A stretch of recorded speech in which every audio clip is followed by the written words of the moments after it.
안녕하세요, 청취자 여러분. 저는 40대 후반으로 향해 가는 몸도 마음도 건강한 아들을 하나 키우고 있는 주부입니다. 얼마 전에 아들의 학교에 일이 생겨서 찾아갔다가 겪게 된 기가 막힌 이야기를 여러분들께 들려드리기 위해서 이곳을 이렇게 찾아오게 되었습니다. 여러분들은 다양한 의미로 살면서 잊을 수 없는 사람이 몇이나 되실까요? 저는 사실 손에 꼽히는 수준으로 적게 있었는데 제가 어린 시절부터 당했던 수모를 잊지 못해 기억하는 사람들이었습니다. 제 인생의 끈을 놓게 만들고 싶었던 사람들이자 악착같이 이를 악물게 한 사람들이기도 하고요. 절대로 잊어서는 안 될 인간들이라 마음 깊은 곳에 꽁꽁 감춰둔 판도라 상자 같은 것입니다. 저는 그 사람들 덕분에 어떻게 보면 제 인생을 함께 걸어나갈 동반자를 만나기도 했지만 반대로 그 인간들을 만나지 않았다면 비뚤어지지 않았을 것 같기도 합니다. 제가 애둘러서 이렇게 표현을 하니 어떤 이야기가 펼쳐질지 상당히 궁금하시죠? 제 이야기를 듣다 보면 여러분들도 저와 함께 이를 갈게 될지도 모르겠습니다.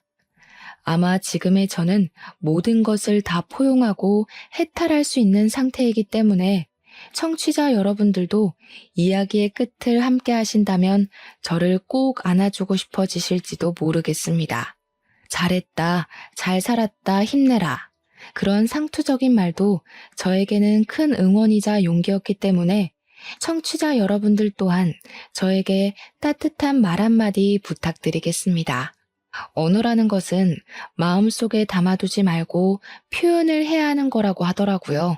저도 제가 받았던 이 상처를 말로써 표현을 해보려고 이렇게 사연을 올려봅니다.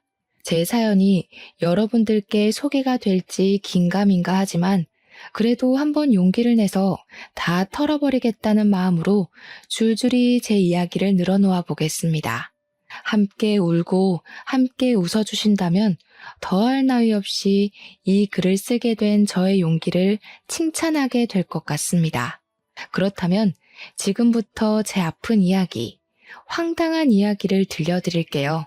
태어났을 때 누구는 금수저를 물고 태어나고 누구는 흙수저를 물고 태어난다고 요즘은 그렇게들 많이 표현을 하더라고요. 어디 아파트에 사냐, 부모님이 무슨 차를 끌고 다니냐, 나라에서 나오는 지원금을 받냐 안 받냐. 그런 걸로 어린 아이들조차도 너는 금수저다, 너는 흙수저다 한다면서요. 저는 그 이야기가 참 우습게 느껴집니다. 흙수저 또한 흙으로 빚은 수저 정도는 들고 태어난다는 이야기 아니겠습니까? 저는 그 흙수저조차도 가지고 태어나지 못한 이 세상에 태어나서는 안 될 취급을 받은 아주 불쌍하게 처절한 아이였습니다. 저희 어머니라고 부르고 싶지도 않은 그 여자는 미혼모의 몸으로 저를 임신해서 제가 뱃속에 들어있는 10개월 내내 저를 감추고 그 누구에게도 드러내지 않았습니다. 어머니께서는 저를 낳고 나서도 버릴지 말지 한참을 고민했던 사람인 것 마냥 멍하니 계셨다고 했습니다. 저를 병원에서 낳은 것도 아니었고 아직도 저는 제가 어디서 태어났는지 알 수가 없습니다. 길바닥인지 아니면 허름한 모텔인지 아무도 알려주지 않아서 알 수가 없었죠. 단지 제가 병원에서 태어나지 못했다는 것을 알고 있는 건 제가 이미 태어난 뒤에 구조가 되었다는 걸 어머니에게서 듣고 알고 있기 때문입니다. 어머니는 저를 버리려고 했고 그걸 알게 된 누군가의 신고로 저는 병원으로 이송이 되었고 어쩔 수 없이 보호자가 된 어머니께서 출생신고까지 할 수밖에 없었던 기구한 이야기인 것이죠. 어영부영 저를 떠맡게 된 어머니께서는 저를 챙겨주시다가도 인생의 회의감이 느껴지면 저에게 아무런 신경도 써주지 않았습니다. 아버지라는 사람은 어머니께서 저를 임신하자마자 책임지라고 할까봐 무서워서 어머니의 곁을 떠났다는 이야기만 들었습니다. 그러니까 제 아버지가 누군지 모르고 지냈죠. 가끔은 존재하지도 않는 아버지의 얼굴을 상상으로 그려내면서 그리워하기도 했었습니다.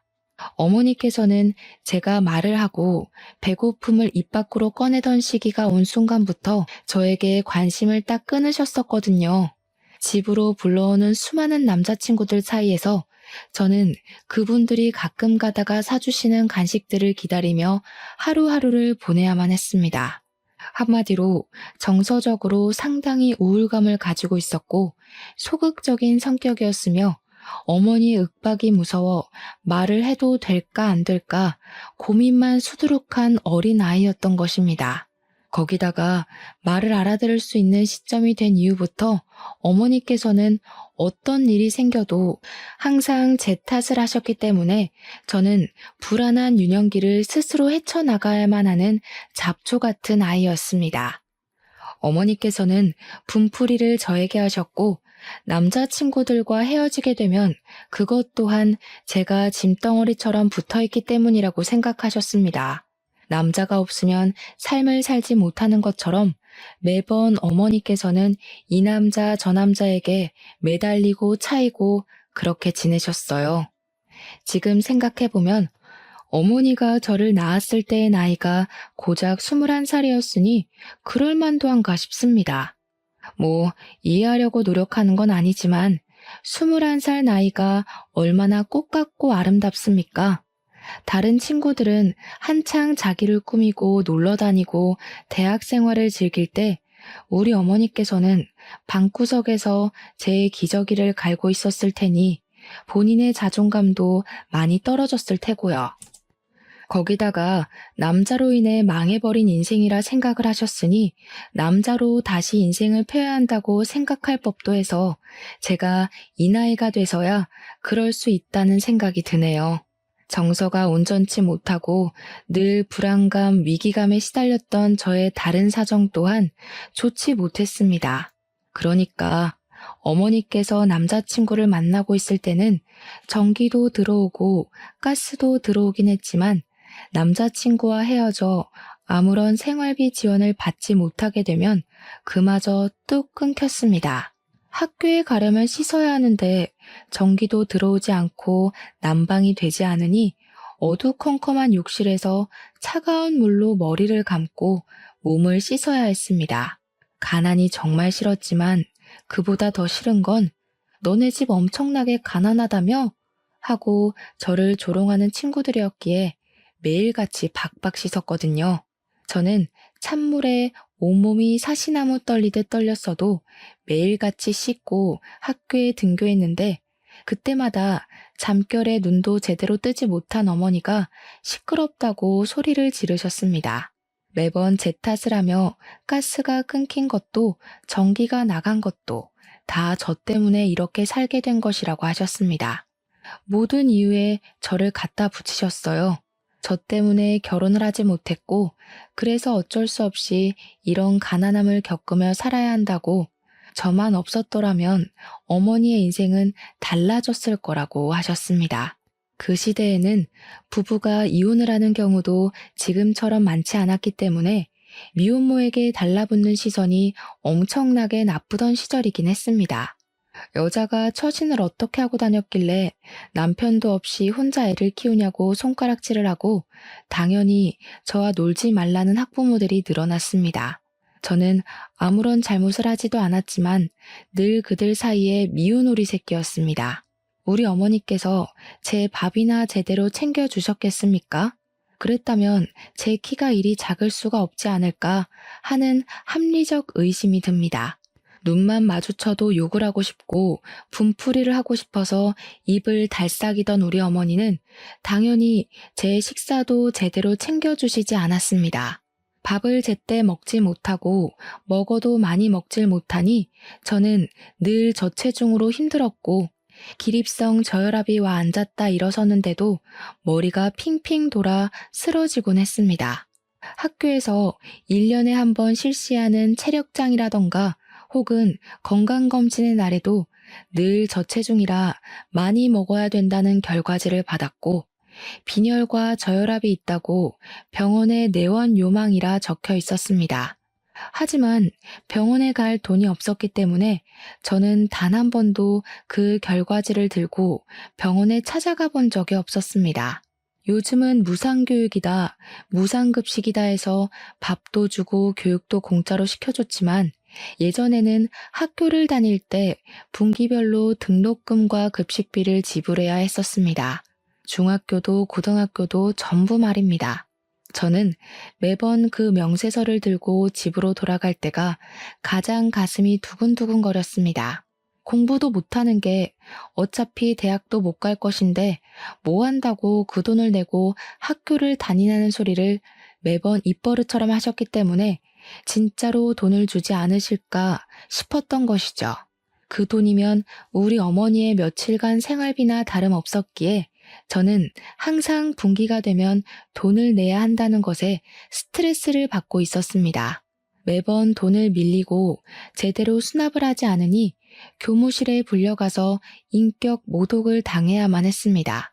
그때는 촌지라는 것도 유행이었는데 뭐 돈 한 푼 없는 비렁뱅이에게 뭘 기대하겠습니까? 그러니 학교 선생님들도 저를 대부분 막대하셨죠. 하지만 중학생 때 유난히 저에게 친절하셨던 담임 선생님이 딱 한 분 계셨습니다. 그 선생님은 잊히지가 않습니다. 늘 등록금으로 힘들어하고 돈이 없어서 주눅이 들어있었던 저를 불쌍히 여기셔서 등록금을 대신 내주기도 하셨던 분이셨거든요. 저에게 학교를 그만두고 싶어도 중학교 졸업조차 못하면 사회에서 아무짝에도 쓸모없는 사람이 된다고 고등학교까지 꼭 졸업하라고 용기를 주셨습니다. 고등학교까지는 졸업을 해야 공장에 취직을 해도 할 거라면서요. 저는 그 말을 뼛속 깊이 새겼습니다. 학교에서 소풍을 가는 날에도 도시락 한 번을 싸준 적 없던 우리 어머니. 저는 김밥 한 줄을 살 돈조차 없어서 소풍에 가면 천덕꾸러기처럼 반 친구들의 김밥을 하나씩 얻어먹으며 배를 채웠습니다. 기분 좋게 김밥을 한두 개 나눠주는 친구가 있는 반면 저에게 거지라고 놀리며 김밥을 적선하듯 주는 친구도 있었습니다. 제가 가난하고 싶어서 가난한 게 아닌데 그런 취급을 받을 때면 정말 속상해서 속이 뜨거워지고 눈시울이 시큰거리곤 했었습니다. 우리 어머니는 늘 저에게 관심이 없었고 바깥으로 놀러 다니기 바빴으며 동네에서도 소문이 참 좋지 않은 문제가 많은 그런 여자였습니다. 하지만 어머니는 항상 제 탓을 하셨고 저는 그 말에 익숙해져 있었기에 정말로 어머니의 불행함은 모조리 나의 탓이구나. 내가 존재해서 그런 거구나 하며 지내게 되었습니다. 어머니께서는 제 존재를 부정하셨고 제가 중학생이 된 이후부터는 정말 저를 가족이라고 생각도 하지 않고 그렇게 지내셨습니다. 제가 17살이 되어서 고등학교에 입학을 했을 때 어머니께서 웬일로 저에게 같이 나가서 교복을 사자고 하셨습니다. 중학생 때도 학교 졸업하는 선배들이 물려주는 교복을 3년 내내 입고 지냈었기 때문에 새 교복을 사준다 하니 정말 날아갈 듯이 기뻤습니다. 어머니는 저에게 비싼 교복을 사주시면서 이제 고등학생이니까 앞가림 정도는 스스로 하라고 웃으며 말씀을 하셨고 저는 아무것도 모른 채 좋다고 고개를 끄덕였습니다. 그저 그때는 새 교복을 사게 되었다는 것, 그거 하나만으로도 너무 행복했기에 어머니의 말 속에 숨겨진 뜻이 무엇인지 전혀 눈치를 채지 못했습니다. 그렇게 새 학기를 기다리던 어느 날, 교복을 머리맡에 두고 깊은 잠이 들었는데 다음 날 눈을 떠보니 어머니께서 집에 계시지 않더라고요. 처음에는 그저 어머니께서 아침부터 볼 일이 있으셨나 보다 하고 말았습니다. 가끔 그렇게 일찌감치 사라지시는 날이 있었거든요. 그런데 그날 밤이 되도록 어머니께서는 집에 돌아오지 않으셨고 저는 자고 있으면 알아서 들어오시겠지 하면서 잠을 청하게 되었습니다. 제 예상과는 달리 어머니께서는 그날도 집에 돌아오지 않으셨고 저는 어디 가까운 곳으로 여행이라도 가셨나 보다 하면서 학교를 아무렇지 않게 다니고 있었습니다. 3일이 지나도록 어머니께서 돌아오지 않자 저는 점점 불안해졌고 일주일이 지난 시점에서야 알게 되었습니다. 어머니께서 저를 버리고 혼자서 떠나셨다는 사실 말입니다. 어머니께서 떠나셨다는 걸 자각하게 되었을 때 저는 정말 눈앞이 캄캄해지는 느낌을 받았습니다. 그 전에도 돈이 부족한 생활을 하곤 했지만 정말 1원 한 장 제 손에 쥐어주지 않고 그렇게 떠나실 거라고는 상상도 해본 적이 없었으니까요. 경찰 앞을 정말 몇 번이나 왔다 갔다 했는지 모르겠습니다. 결국 용기를 내어 경찰서에 들어가 우리 어머니께서 가출을 하신 것 같다고 신고를 하게 되었습니다. 경찰들은 귀찮은 걸 떠안았다는 표정으로 저에게 다른 보호자분은 어디에 있냐고 물어보셨고 저는 아버지가 없었기에 다른 보호자는 없다고 이야기를 했습니다. 그 말이 끝나기 무섭게 경찰들의 표정이 바뀌더니 막 분주하게 이곳저곳 연락을 넣고 저에게 집에 같이 가보자고 말씀을 하셨습니다. 어머니와 제가 간신히 몸을 닐 만한 원룸으로 경찰들과 함께 걸어가고 있는데 대뜸 저에게 다른 보호자가 없으면 보호시설을 가야 하지 않겠냐고 이야기를 꺼내더군요. 경찰분들이 전화통화를 하던 곳은 제가 임시로 지낼 만한 보육원 같은 보호시설이었던 것이었습니다. 보호시설이 요즘은 시설도 좋고 전문적인 선생님들이 상주하고 계시지만 그때 당시에는 그렇지 못했습니다. 시설도 나빴지만 무엇보다 나쁜 원장이 참 많았고 아이들을 상대로 앵벌이를 시킨다던가 무급으로 노동을 시킨다던가 하는 일이 생각보다 꽤 많았습니다. 한마디로 지금보다 더 나쁘면 나빴지 좋을 상황은 아니라는 생각이 들어서 저는 보육시설에 가고 싶지 않다는 생각이 번쩍 들었습니다. 정말 너무너무 무서웠습니다. 어머니께서 혹시라도 나중에 제 생각이 난다면 저를 찾아오실 수도 있다고 생각을 했고 고아원은 죽기보다 가기 싫었습니다. 또 그 시설에 있는 아이들이 엇나간 아이들의 표본이라고 생각을 했거든요. 거기 가면 다 일진들만 수두룩하게 있을 것 같아서 도망치고 싶었습니다.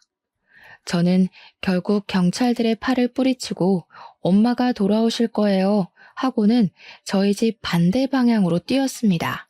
경찰들을 따돌린 후에서야 조심히 주위를 살피며 집으로 돌아왔고 오지 않을 걸 알면서도 어머니를 계속해서 기다렸습니다. 저는 어쩔 수 없이 혼자의 생활에 적응을 하게 되었고 새학기가 찾아와 고등학교에 입학을 하게 되었습니다. 학교가 신식 건물이라 그런지 급식이 나왔고 제가 저소득층으로 인정을 받았기 때문에 급식비를 지원받아서 밥을 공짜로 먹을 수 있게 되었습니다. 급식이 부실하긴 했지만 집에 있어봐야 내내 굶으니까 학교에서 주는 밥을 배불리 먹으려고 욕심을 부려 급식을 먹기도 했습니다. 저의 그런 모습을 보고 학교 선생님들도 동급생들도 저를 거지라고 놀리기 시작했고 자연스럽게 왕따가 되었지만 몇 년을 겪었던 일이기에 대수롭지 않게 생각했습니다. 점심을 배불리 먹을 수 있다는 것만으로도 학교 생활이 무척이나 즐거웠거든요. 어머니께서 집을 나간 뒤로는 정말 흰죽도 못 얻어먹는 신세가 되어 저녁은 항상 굶거나 수돗물로 배를 채워야만 했습니다.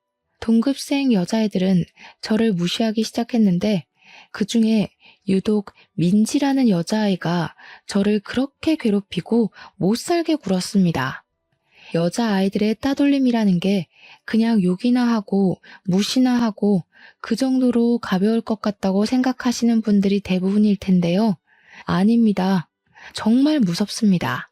특히 민지라는 친구는 그저 저를 괴롭히기 위해 존재하는 사람 같았다고나 할까요? 아니요. 사탄 같은 친구였습니다. 처음에는 그저 다른 일반적인 왕따나 장난처럼 교과서나 체육복을 숨겨놓고 골탕을 먹이는 가벼운 장난으로 시작을 했으나 강도는 점점 심해졌습니다. 그도 그럴 것이 제가 초등학생 때부터 쭉 왕따를 당해왔는데 고작 교과서와 체육복 따위로 크게 반응을 할 리가 없었으니까요. 저를 괴롭히는 무리들은 제가 반응하지 않자 점점 심하게 저를 괴롭히기 시작했고 제 얼굴이 일그러지는 것을 보면서 상당히 기뻐했습니다. 더러운 쓰레기들을 모아서 제 책상 서랍 안에 넣어두기도 했고 일부러 화장실에 들어가 있으면 천장과 칸막이 사이로 물을 뿌려대기도 했습니다. 몇 번의 물 세례를 받은 뒤 교실에 들어가지도 못하고 화장실에서 숨지겨 울고 있었는데 선생님께서 수업에 들어오지 않았다고 공개적으로 저를 혼낸 일도 있었고요. 수업이 다 끝나고 집에 돌아가는 길에도 학교에서 쳐다본 게 기분이 나빴다며 저를 뒷골목으로 불러서 괴롭히는 일도 있었습니다. 몇 번의 반복 끝에도 저는 그 괴롭힘에 익숙해지지 않았고 더 이상은 견디기 힘들어 어른들에게 도움을 요청하려고 했지만 제 편을 들어줄 어른이 하나도 없었습니다. 결국 저는 큰 결심을 하고 선생님을 찾아갔더니 친구들 사이에서 그럴 수도 있지 않냐고 하시며 가해자의 편에 서서 이야기를 하시더라고요. 저에게 성격에 문제가 있을 수도 있으니까 반 친구들이랑 잘 지내보려고 노력을 해보라고 하시면서 마치 제가 가해자인 것처럼 이야기를 하셨습니다. 결국 저는 참다 경찰서를 찾아가게 되었고 경찰서에서는 학교에 신고가 접수되었다며 찾아와 가해 학생들을 불러냈습니다. 하지만 학교 측에서 학생들이기 때문에 수업을 뺄 수 없다고 완강하게 거부를 했고 우리 학교에서는 학교 폭력이라든지 왕따 같은 것은 없다고 딱 잘라 말했습니다. 그 뒤에 담임 선생님께서 저를 불러다가 같은 반 친구들끼리 장난도 치고 하는 거지 그런 걸로 경찰에 신고를 하면 안 된다고 저를 혼내셨습니다. 제가 못된 아이고 염치도 없는 학생이고 그러니 저에게 친구들이 하나도 없는 거라면서 저를 질책하시더라고요. 다행히 살던 집에서 쫓겨나는 일은 없었지만 제가 아르바이트를 하지 않고서는 생활을 전혀 할 수 없는 수준에 이르렀습니다. 눅눅해져 곰팡이가 피어버린 쌀은 더 이상 곤란해 먹을 수 없을 지경이었고 반찬 같은 건 기대도 할 수 없는 수준이었습니다. 물조차 살 돈이 없었기에 수돗물을 떠다 마시고 있었는데 그마저도 끊기기 일보 직전이어서 저는 일자리를 알아보게 되었습니다. 사실 그동안은 어머니께서 모든 공과금을 내고 계셨기에 저는 몰랐는데 전기와 가스가 끊겨버린 터라 정부에서 저희 집을 방문하게 되었습니다. 제가 혼자 어두운 방구석에 있는 걸 보고 보호자는 어디에 있냐고 몇 번이나 물어보았는데 저는 제 보호자가 어디에 있는지를 모르니 대답을 할 수 없었습니다. 저는 보육시설로 옮겨질 수 있다는 불안함에 사회복지사를 붙잡고 엉엉 울면서 보육원만큼은 가고 싶지 않다고 매달려야 했습니다. 복지사는 저에게 보육시설이 나쁜 곳이 아니라고 지금보다 훨씬 더 좋은 생활을 할 수 있을 거라며 저를 달랬지만 저는 극구 거부를 했습니다. 갖은 핑계를 다 대면서 혹시라도 돌아올 어머니를 기다리고 싶다고 이 집으로 분명 돌아오실 거라고 필사적으로 보육시설에 가는 것을 거부했습니다. 결국 복지사는 주민센터와 연계해서 저를 지원해 줄 수 있는 국가법이 있나 찾아보기 시작했고 저는 그제야 제가 몰랐던 사실 하나를 알게 되었습니다. 등본을 떼어보니 저와 어머니가 완벽하게 세대 분리가 되어 있더라고요. 그러니까 저희 어머니는 저를 버리고 떠나서 재혼을 하시고 살림을 차린 것입니다. 저를 버리고 떠나서 새 남자를 만나서 잘 먹고 잘 사는 건지 제 걱정은 정말 단 한 번도 하지 않은 건지 당연히 이 부분도 제가 하염없이 어머니를 기다리고 있는 걸 알고 있는 주민센터 공무원분께서 연락을 해주셔서 알게 되었습니다. 제가 혼자 너무 힘들게 생활하고 있으니 몰래 우리 어머니를 찾아서 연락을 했는데 어머니께서 딱 잘라 말씀하셨다고 하더라고요. 자기에게는 딸 같은 거 없다고. 걔 내 딸 아니고 잠시 맡아 키워준 거라고요. 죽든 말든 상관없으니 연락하지 말라고 하셨다네요. 저는 완벽하게 버려졌다는 기분을 처음으로 느끼게 되고 완전히 자포자기를 하게 되었습니다. 저는 학교 생활을 제대로 하지 못했기 때문에 늘 전교 꼴찌했고 그걸 알게 된 민지는 제 성적표를 반 친구들과 돌려보며 저를 조롱했습니다. 비렁뱅이 새끼가 공부까지 못하면 진짜 제대로 인생 망한 거 아니냐고 깔깔거리면서 친구들이랑 저를 놀려대는데 정말 부끄러웠습니다. 제 교과서를 찢으면서 공부도 못하는 게 이런 게 필요하긴 하겠냐고 쓰레기통에 버리기도 했습니다. 민지는 소위 말하는 일진이라는 선배 오빠들과 어울려 다니면서 오토바이를 타고 폭주족 흉내를 내고 담배를 태우고 술을 마시기도 했습니다. 제가 편의점에서 일을 하는 것을 알게 된 민지는 학교가 끝이 나면 제가 일하는 편의점에 찾아와서 담배를 내놓으라고 저를 협박하기도 했습니다. 저는 절대로 줄 수 없다고 말렸지만 제 머리를 툭툭 치면서 비렁뱅이는 시키는 일이나 똑바로 하라고 모욕을 주더라고요. 결국에는 일진 오빠들까지 데리고 와서 저를 위협하며 협박을 했고 저는 울면서 사정했지만 결국 담배를 강탈당하고 말았습니다. 거기서 조용히 넘어갔으면 행복한 결말이었을지 모르겠지만 세상은 항상 제 편을 들어주지 않았습니다. 그들이 길거리에서 담배를 피우다가 신고를 당하게 되었고 경찰이 조사를 하다가 저희 편의점까지 찾아오게 된 것입니다. 당연히 편의점은 영업정지를 당하게 되었고 화가 나신 점주님은 저에게 일방적인 해고 통보를 내렸습니다. 저는 어쩔 수 없는 일이었다고 변명을 했지만 어른들의 사정에 제 이유 따위는 중요하지 않았던 것이죠. 점주님은 저에게 영업 손실까지 책임을 지라고 돈을 내놓으라 하셨습니다. 저는 얼마 되지 않는 돈이지만 적금을 부었던 통장을 깨서 점주에게 고스란히 바쳐야 했습니다. 저는 악착같이 신문 배달을 하고 패스트푸드점이며 제가 할 수 있는 일은 빠짐없이 다 하면서 일을 하고 하루하루를 버텨나갔습니다. 고등학교 2학년이 되고 나서 민지와 드디어 다른 반으로 갈라지게 되었고 저는 학교 생활에 한 줄기 빛을 본 듯한 기분이 들었습니다. 물론 다른 학교로 떨어진 것은 아니니까 언제든지 저를 찾아와서 괴롭힐 수 있다고 생각을 했지만 쉬는 시간만 잘 피해 다니면 되겠다고 생각을 했습니다. 저는 행복한 상상을 하며 지내고 있었는데 어느 날 집주인분께서 저를 찾아와 전세금 300만 원 올려달라고 하셨습니다.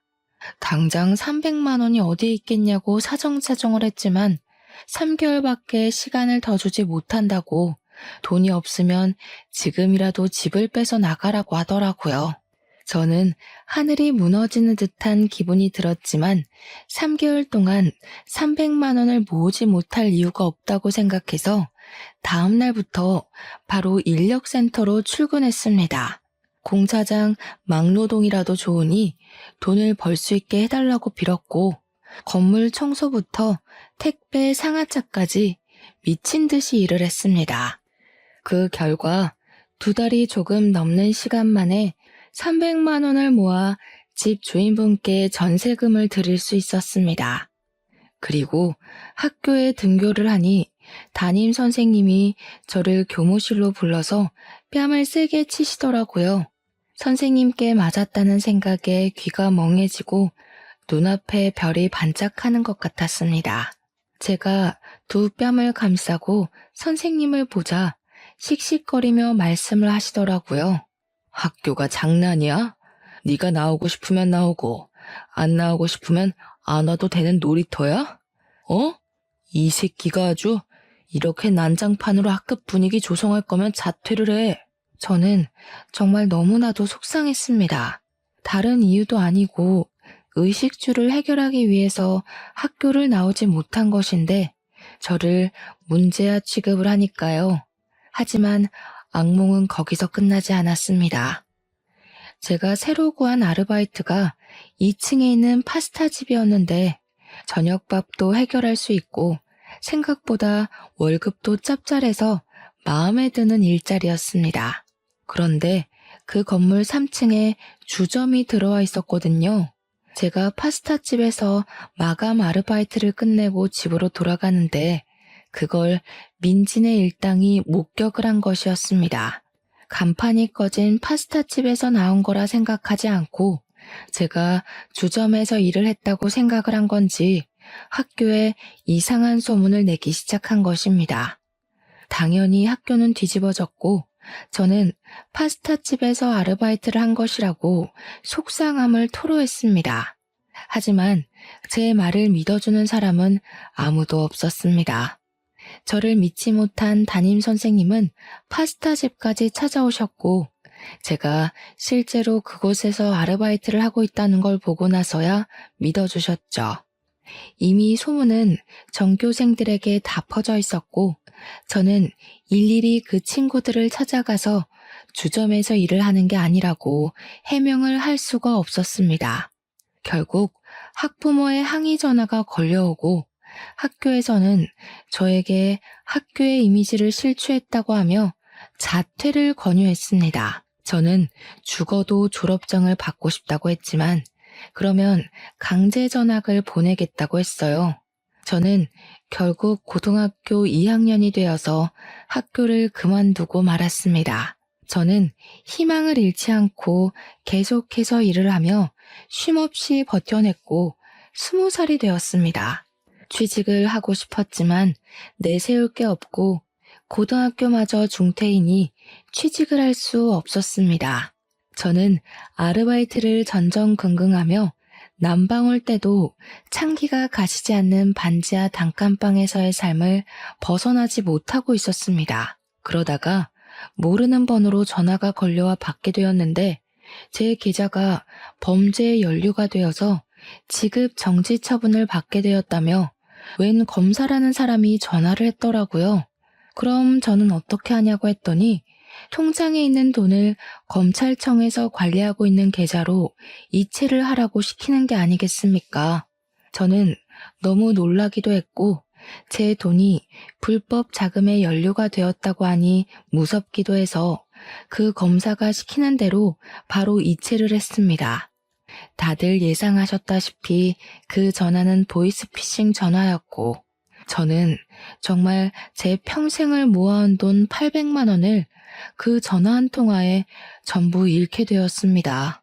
비어버린 제 통장 잔고를 확인했을 때 경찰서에 찾아가 울면서 제 돈 돌려달라고 외쳤으나 난감해하던 수사관님을 보았을 때 저는 정말 죽고 싶다는 생각 외에 아무런 생각도 들지 않았습니다. 저는 왜 이런 운명을 달고 태어나서 이렇게 불쌍하고 기구하게 살아야 하나 엄청 슬펐습니다. 저는 결심을 했습니다. 인생을 끝내기로요. 한강에서 이때까지 살아온 모든 삶을 포기하기로 마음먹고 다들 많이 오른다는 한강다리 정 가운데에 서서 해가 지는 노을을 바라보며 뛸 준비를 마쳤습니다. 어디에서 보니까 머뭇거리다가는 사람들이 말린다고 하기에 결심이 서자마자 난간을 밟고 재빠르게 뛰어내리려고 하는데 누가 뒤에서 저를 끌어안고 힘으로 난간에서 떼어놓더라고요. 죽기로 마음을 먹은 저는 초인적인 힘을 발휘해 난간을 뛰어넘으려고 애를 썼지만 그 남자의 힘에 밀려서 나자빠지게 됐습니다. 내가 죽겠다는데 당신이 뭔데 나를 방해해? 아직 고등학생 같은데 뭐 때문에 벌써 삶을 끝내려고 하는 거야? 오히려 저에게 소리를 치면서 화를 내는 남자 옆에는 중년의 아저씨도 함께 있었습니다. 둘이 부자지간으로 보였는데 남자는 계속해서 저에게 고등학생이 하면서 화를 내더라고요. 제가 돈이 없어서 옷을 사지 않았기에 20살에도 내내 교복을 입고 지냈었거든요. 이렇게 사느니 그냥 죽는 게 낫다고요. 제 말에 남자와 아저씨는 저를 힘으로 질질 끌고 다리 밖으로 나와 근처에 보이는 커피숍에 들어가 저에게 따뜻한 차 한 잔을 사주셨습니다.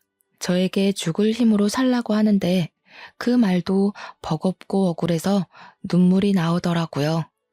당신들이 뭘 한다고 저한테 그런 소리를 하세요? 부모한테 버림을 받고 평생을 돈이 허덕이며 살다가 겨우겨우 모은 돈까지 보이스피싱 당했다고요. 처음 보는 사람들 앞에서 엉엉 울면서 콧물까지 쏟으니 그 부자가 당황해 하더라고요. 아저씨는 저에게 같이 어디 좀 가자 하시더니 밖에 세워둔 차에 올라타라고 했고, 저는 이게 납치 같은 건가 싶기도 했지만 어차피 죽을 목숨이었으니 상관없다 생각하고 차에 올라탔습니다. 차 안에서 이야기를 하는데 남자는 27살이고 사진작가로 일을 하고 있다고 했고, 아저씨는 예상대로 그 남자의 아버지였습니다.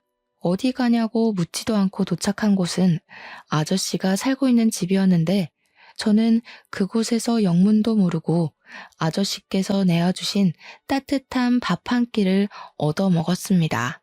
밥을 다 먹고 뻘쭘하게 앉아 있는데 아저씨께서 저에게 지갑에 있는 돈을 다 털어주시면서 내일도 이 돈으로 밥을 사 먹으라고 하셨습니다. 남자는 저에게 명함을 주면서 일을 할 곳이 없어서 걱정이라면 본인의 사진 보조로 써주겠다고 찾아오라고 했습니다. 저는 그 집에서 나와 골목을 걷다가 그 아저씨가 준 돈을 주머니에 넣었고, 다음날 아저씨가 말씀하셨던 것처럼 그 돈으로 점심을 사 먹었습니다. 일주일 동안 고민을 하다 결국 남자에게 받은 명함에 적힌 번호로 전화를 걸었고, 굶지는 않게 해주겠다는 말에 남자의 보조로 일을 하게 되었습니다.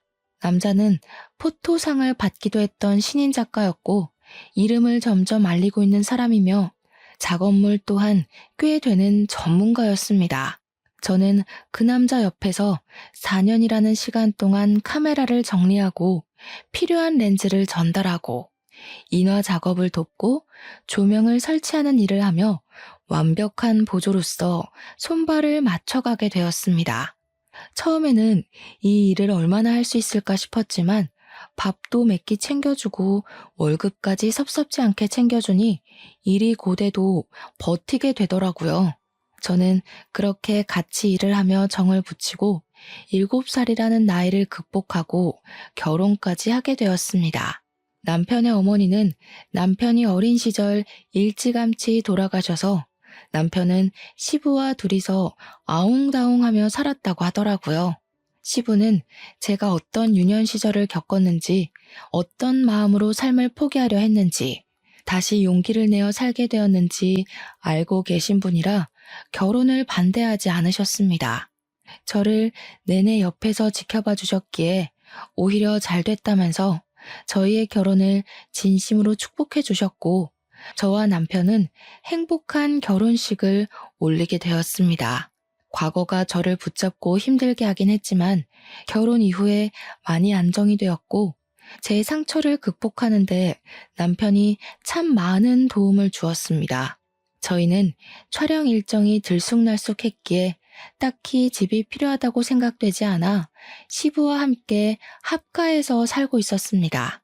그러다가 정말 적당한 시기에 제가 임신을 하게 되었고 너무나도 소중한 우리 아들을 낳게 되었습니다. 아이를 키우는 동안 남편의 일을 돕진 못했지만 이 소중한 아이를 옆에서 내내 지켜볼 수 있다는 게 행복하고 즐거웠습니다.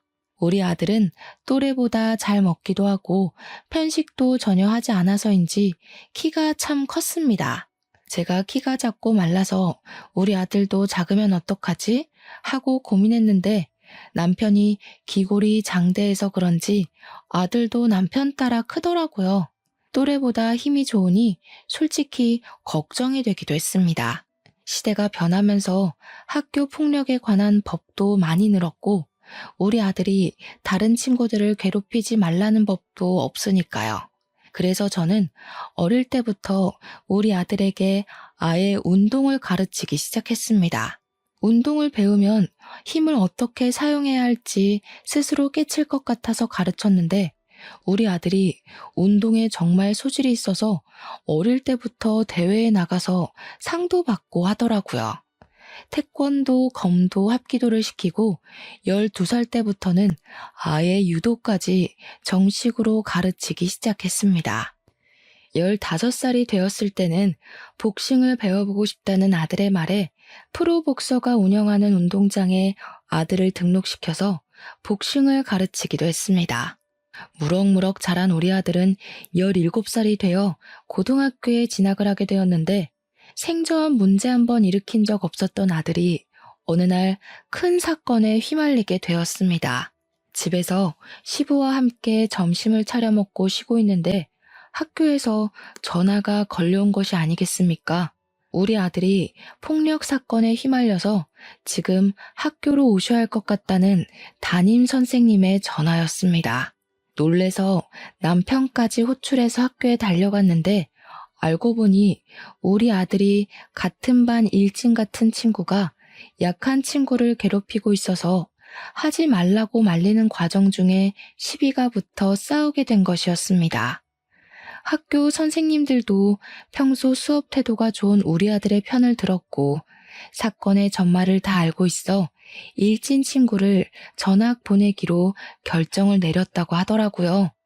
하지만 일진 학생 부모가 학교에 찾아와서 자기 아들이 맞았으니 피해자인데 왜 우리 아들이 전학을 가냐고 난동을 부리고 있다는 겁니다. 저는 일단 우리 아들이 일진 학생과 싸웠기에 이야기를 나누려고 갔는데 거기에는 왕따를 당하던 학생네 부모님도 같이 자리를 하고 있더라고요. 일진 학생의 부모 얼굴을 보는데 이상하게 얼굴이 낯이 익은 게 아니겠습니까? 그 순간 딱 기억이 나더라고요. 네, 바로 민지였습니다. 지금 우리 아들을 때려놓고 뻔뻔하게 얼굴을 들고 나타나? 너 혹시 땡땡 고등학교 나온 강민지 아니니? 그러니까 저를 빤히 보더니 기억해내고는 기가 막히다는 듯이 웃더라고요. 그 순간 피해자 학생의 부모가 소리를 쳤습니다. 뻔뻔하게 우리 아들을 괴롭힌 놈이 피해자라고 나서는 게 어이가 없어 정말?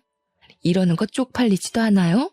지금이 어느 시대인데 너 학교 다닐 때도 그렇게 일진짓거리를 하고 담배 피우고 오토바이 타고 하더니 변한 게 하나도 없구나. 뭐? 뭐가 어쩌고 어째? 담배를 피우고 오토바이를 타요? 우리 와이프가? 순간 민지가 사색이 되어서 입을 합 다무는데 민지 남편이 민지를 확 째려보면서 말을 하더라고요. 학교 다닐 때 조신하게 공부만 했다고 그래서 유학도 갔다 왔다고 하더니 생양아치였다고? 제가 누굴 닮았나 했더니 이것은 사기꾼 아니야? 그러면서 갑자기 민지네 부부가 부부싸움을 시작하는 게 아니겠습니까? 피해자 학생 부모와 저희 부부 모두 어이가 없었죠. 민지가 오해가 있다면서 자기가 다 설명할 테니 시부모에게는 비밀로 해달라고 남편에게 사정사정을 하는데 제가 이때다 싶어 폭로를 이어나갔습니다. 오해는 무슨 오해야. 너 내가 일하던 편의점에 와서 담배 내놓으라고 난리쳐서 영업 정지까지 먹였잖아. 제 말에 민지 남편이 거칠게 넥타이를 풀면서 쪽팔려 죽겠다고 소리를 치더라고요. 그러던 와중에 교무실에 웬 노부부가 나타나서는 민지 아들한테 달려가 우리 손주, 귀한 우리 손주 얼굴 누가 이렇게 만들었냐고 침 튀기며 소리를 지르더군요. 제 아들의 멱살을 잡은 할머니가 네가 우리 손주 때린 거냐고 난리를 치는데 남편이랑 저랑 기가 막혀서 빤히 바라보았습니다. 그런데 정말 다시 생각해도 너무 소름 끼치고 어이가 없네요. 그 할머니가 글쎄 저를 버리고 떠난 제 친모이지 뭡니까? 엄마? 순식간에 찬물을 끼얹은 것 마냥 조용해지고 친모는 저를 보더니 손을 벌벌 떨면서 얼굴이 시퍼렇게 질리더군요. 제 남편도 어리둥절해서 저를 바라보는데 보아하니 친모랑 재혼한 남자의 아들이 민지의 남편인 것이었습니다. 교무실은 완전히 난장판이 되었죠.